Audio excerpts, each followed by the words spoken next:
So today we're back on Mr. Ballen, and his tagline this week is, "This forest is the dumping ground for a twisted psycho." There's only one psycho here, and that's Mr. Ballen, because he's the serial killer of the like button, as someone told me on stream tonight. Let's check this video out.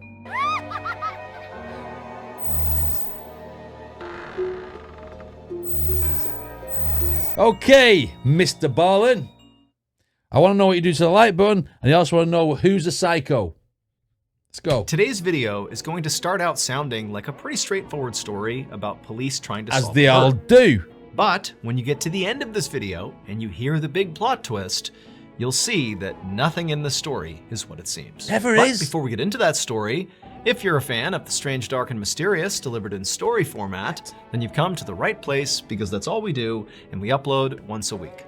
So if that's of interest to you, please sneak into the like button's house and replace all their family photos with pictures of the dislike button. Also, please subscribe to our channel and turn on all notifications. I like that. So you don't miss any of our weekly uploads. Okay, let's get into today's story. Because obviously it's the opposite to the like button. That's cool. I'm having that one. Goodbye. Yes, Mr. Ballen, you was a goodbye. Right, let's go. On the morning of August 30th, 2001, a middle-aged police sergeant named Alan McGregor drove with his partner, Officer Mark David, towards the Huron National Forest, which is a massive nature preserve in northern Michigan. The two of them were on the way to this forest to meet with a very unlikely detective, whom McGregor believed might actually be the key to solving a case that had haunted him for the last 21 years. And that case was the disappearance of Cherita Thomas. Back in 1980, Cherita Thomas had been walking down the road located about 1 mile away from the police station. Yeah, that's 21 years before like this event. Cherita Thomas had been walking down the road located about 1 mile away from the police station where Sergeant McGregor worked, when she had gotten into the car with this older man who had come by to pick her up. And after getting in this car, she was never seen again. Based on various tips and clues, police were nearly certain that that older man who had picked Cherita up was a guy named Jimmy Nelson. Plot twist. It was the copper that did it. I'm only joking.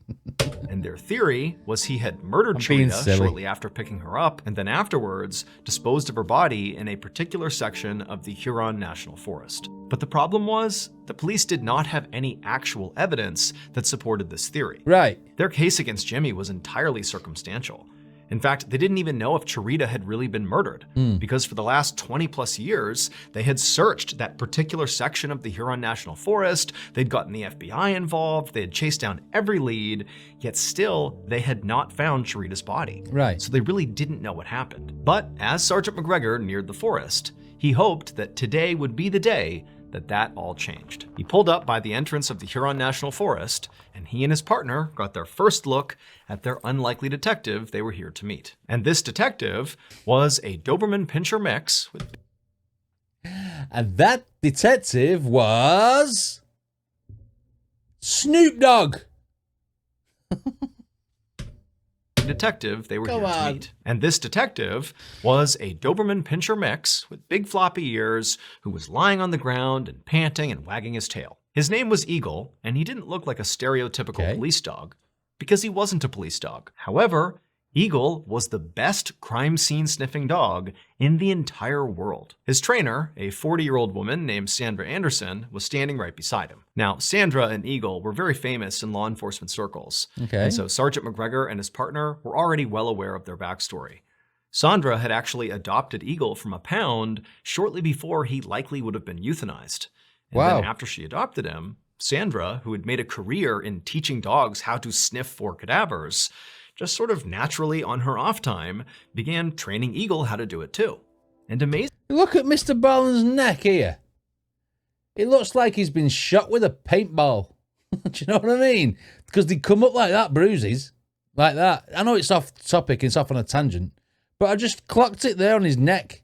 Like he's been shot with a paint gun. A paintball gun. But yeah, do you know what? I like the fact that this lady has got this dog from a pound and then, you know, work with it. Do you know what I mean? I like that. I like stories like that because it saved the dog from being like put down for no reason. Just sort of naturally on her off time, began training Eagle how to do it too. And amazingly, Eagle really took to it, better than police dogs did. Now, any good police cadaver dog... I mean, because to be honest, Doberman Pinschers don't come across as the brightest. The ones I've seen have been pretty stupid, to be honest. You know what I mean? Eagle really took to it, better than police dogs did. Now, any good police cadaver dog could sniff out hidden objects and track a scent for miles. Right. And Eagle could definitely do that. But also, Eagle could do things that the police cadaver dogs simply could not. Like he could smell blood that had been cleaned with bleach and also painted over. I mean, that's like a superpower. No dog could do that, but Eagle could. One forensic anthropologist who had come in contact with Eagle and seen what he could do firsthand said that, if a great cadaver dog was rated a 10 out of 10, well, Eagle was like a 20 out of 10. He was far and away the best of the best. Super dog. And so Sergeant McGregor believed that if Chirita's body really was in that section of the Huron National Forest, well, Eagle would be able to find it. Sergeant McGregor was excited to see Eagle in action. I mean, it's a stretch because they're searching for blood and it's 20 years later, isn't it? You know what I'm saying? Because 20 years later, you're looking for a skeleton, aren't you? But there's a big twist in it, isn't there? So let's go. But after he and his partner parked, they walked over and spent a minute, petting Eagle because Sandra said it was fine. And they gave him some pets and Eagle really liked it and he sort of rubbed up against them. But then at some point, Eagle just kind of stopped and looked towards the entrance of the National Forest like he was ready to go. At which point Sandra said, okay, he's ready to work. So Sergeant McGregor and his partner followed behind Sandra and Eagle as they led the way into the forest towards the section where they had been told to search. And then once they reached that section, McGregor and his partner kind of stayed back on the fringes and just watched Eagle work.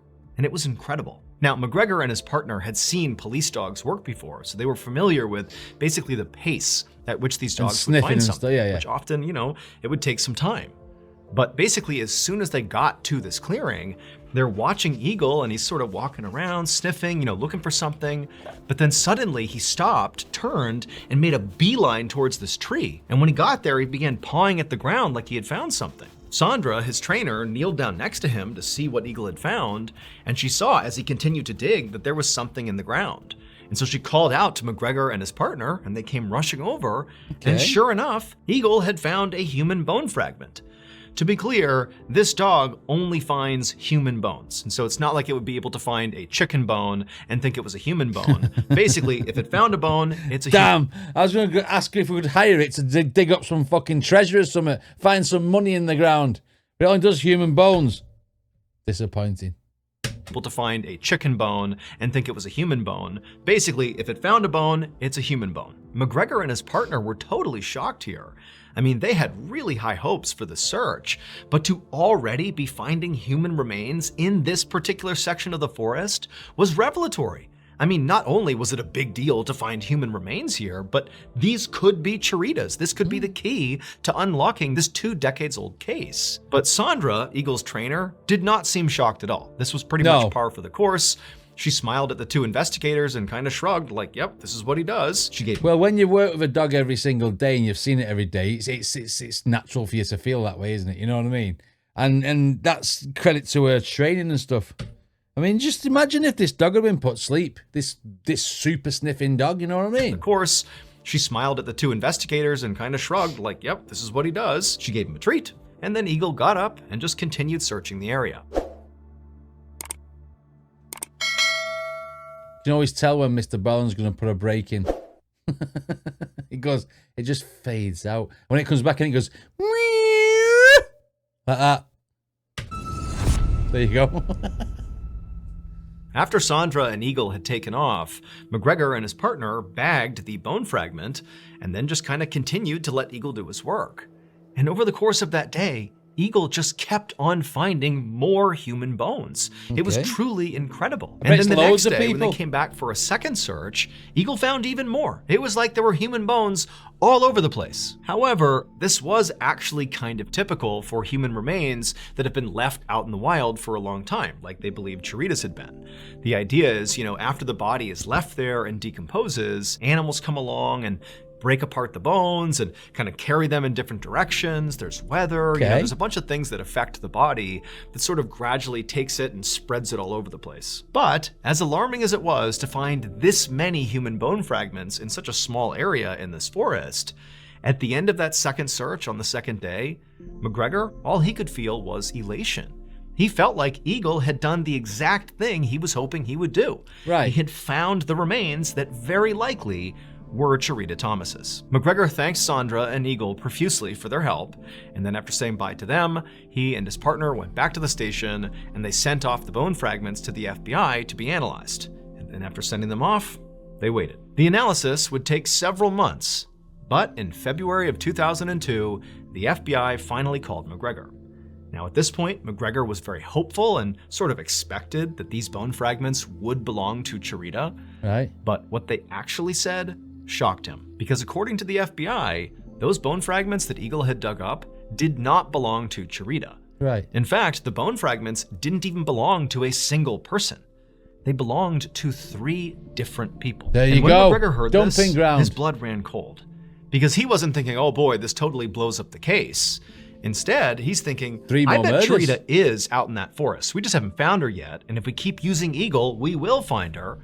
But now I have at least 3 more people that have been found out there, 3 dead. He's sitting there and he's going, oh shit, think of the paperwork now. All that paperwork going to have to stay behind after work because all these other people have been dug up. That's why he's annoyed. They'll find her. But now I have at least 3 more people that have been found out there, 3 dead people. So maybe Jimmy is way worse than I thought he was. Serial killer, man. Maybe he didn't just kill Cherita. Maybe he's a serial killer. Yeah. And he's dumping his bodies in that part of the forest. However, as explosive as this new information was, it only made things way more complicated. Because you can't find out who's missing. Because he and his partner and all of his colleagues had no idea who these 3 new bodies were. And neither did the FBI. The FBI could only determine that these bone fragments came from 3 different people, but who they were, they didn't know. And so, to try to figure out who these 3 people were, Sergeant McGregor would need to find more clues. And more to find bones. more clues, he needed Eagle to go back to the forest and keep on looking. And so he immediately reached out to Sandra, who said that she and Eagle would come back out there and search the forest again. The new search began on April 17th, 2002. McGregor, his partner, Sandra, Eagle, and a whole bunch of police officers and crime lab technicians descended once again on that same section of the Huron National Forest. But after a kind of lengthy search that day, the police officers, the entire police force that showed up, they didn't find anything of note.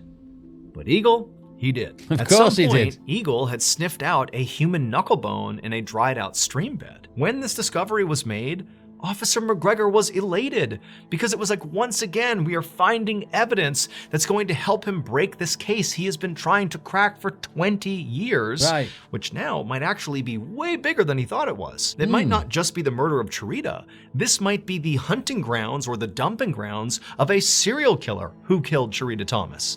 And he, McGregor, was going to be the one who solved it. He just knew it. But when McGregor turned back around to continue searching in the area that he was looking, he suddenly heard this commotion coming from behind him, sort of in the same direction where that human knuckle bone had been found.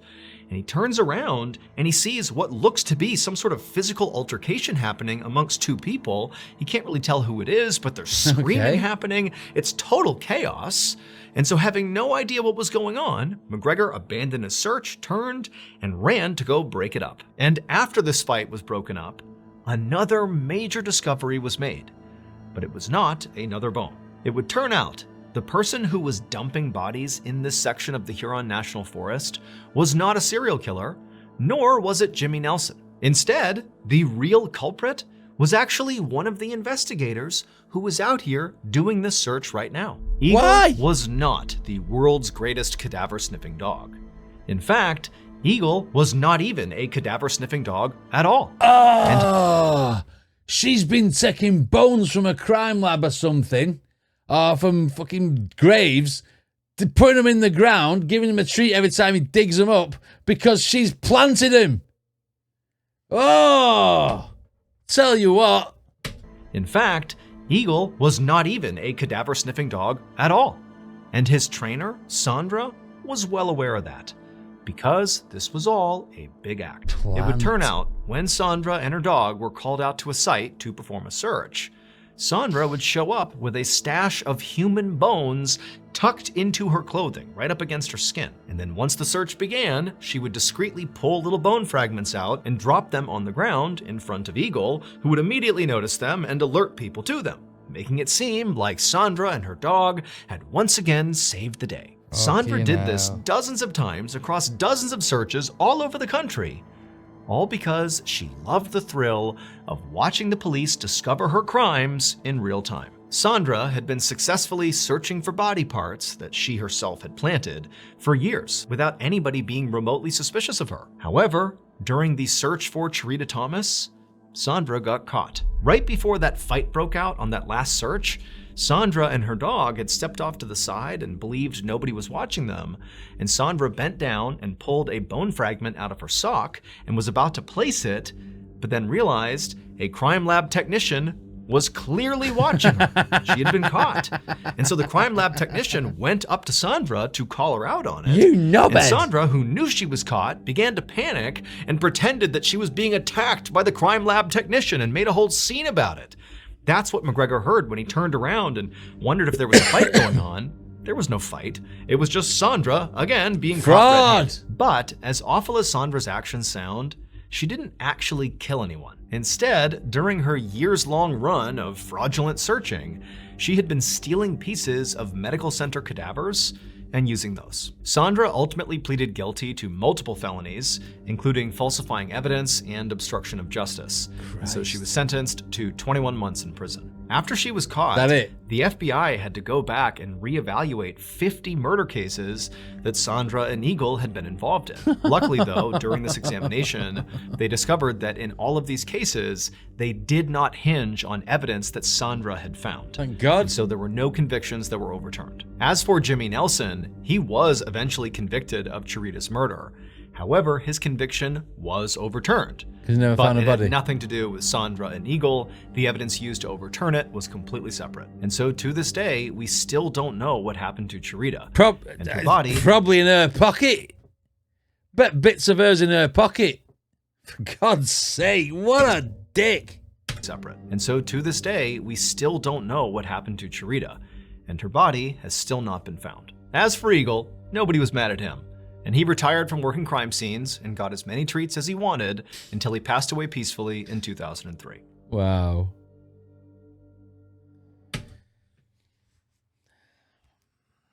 What is wrong with some people? What is wrong with some people? The thrill of your dog's the best sniffer dog in the world. It's better than all them stupid German shepherds that you've got over there, blah, blah, blah, blah, blah. Planting bones in a forest. What a pillock. Wasting police time and over 50 murder cases when they could be doing something else productive. But because she wants to feed her ego and she's taking bones out of a sock and throwing them on the floor, well, do you know what? I'm glad she got caught. My God. What an idiot. What? And do you know what? Do you know when you get caught doing something wrong, you get that shiver down your spine, you go, oh shit, I've been caught. I bet she got that royally when she pulled that bone out and that guy went, hey, what you doing? Do you know what I mean? The Eagle here was the technician. Eagle fucking eyed. That dog was just a dopey Doberman. Anyway, what did you guys think of this reaction? Let me know in the comments. Don't forget to check out the original video. And I'll see you next time.